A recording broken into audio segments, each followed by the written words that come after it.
nyuma y'ubundi bwoko bushya bwa virusi ya corona bwahawe izina rya Omicron kuri ubu buhangayikishije isi, abanyatunisia bo baremeza ko iyi virusi itabateye ubwoba.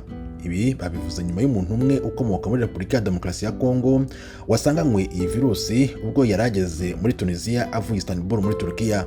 Umuturage wo muri Tunisia yabwiye ibiro ntaramakuru AFP ko badafite ubwoba bwa Omicron kuko bageze ku kigero cyo kumva ko ibyo batekerezaga ko hari igihe abantu bazajya bapfira ku mihanda mu gihe cya COVID-19 ibyo bitigeze bibaho.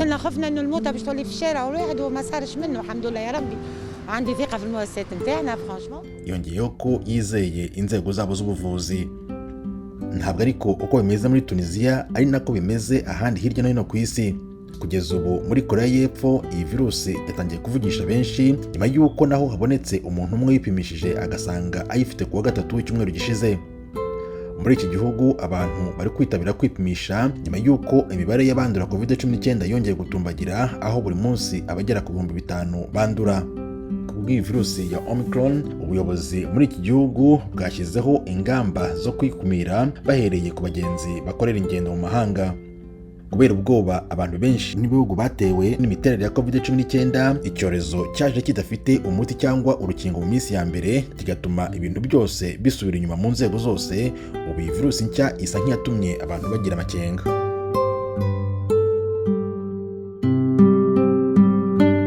Nubwo ariko bimeze gutyo, muri Mexique ahagaragaye umuntu wa mbere wari uvuye muri Afurika y'Epfo wasanganywe iyi virusi, ubuyobozi buremeza ko iyi virusi nayo ishobora kuzamara igihe ariko itazatuma hafatwa ingamba zo gufunga imipaka mu rwego rwo kwikumira. Iki gihugu gituwe n'abaturage miliyoni 128 ni icya kane cyo ku mugabane wa Amerika cyagizweho ingaruka za COVID nyuma ya Leta Zunze Ubumwe za Amerika, Canada na Brazil. Perezida wa Mexique aherutse kugaragara imbere y'abantu babarirwa mu bihumbi byinshi yishimira uko igihugu cye cyabashije guhangana na COVID, anatangaza ko ubu bari kwitegura gukora urukingo rwabo. Tutarava ku mugabane wa Amerika y'Amajyepfo, muri Brazil ho abaturage barinubira ko ubuyobozi bwongeye gusubika ku nshuro ya kabiri uburyo bwaho gakondo abantu bizihizamo iminsi mikuru y'ubunani. Iki cyemezo cyafashwe mu rwego rwo kwirinda ko iki gihugu kiri mu bya mbere byazahajwe na COVID-19 cyakongera kujya mu manga kubera iyi virusi nshya ya Omicron.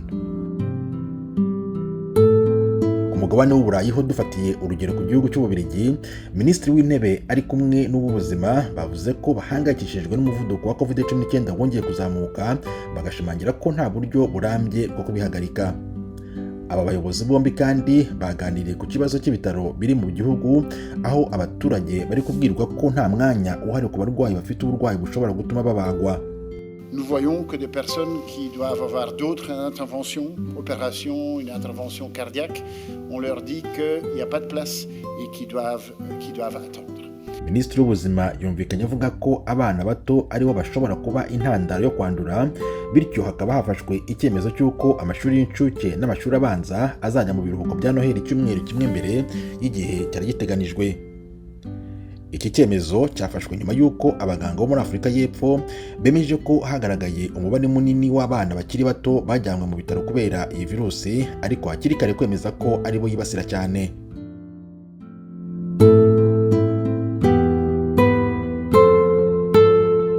Budage naho inzego z'ubuzima zirasaba ko hashyirwaho ingamba zo gukumira iyi virusi nk'uko byari bimeze ubwo hirindwaga COVID-19.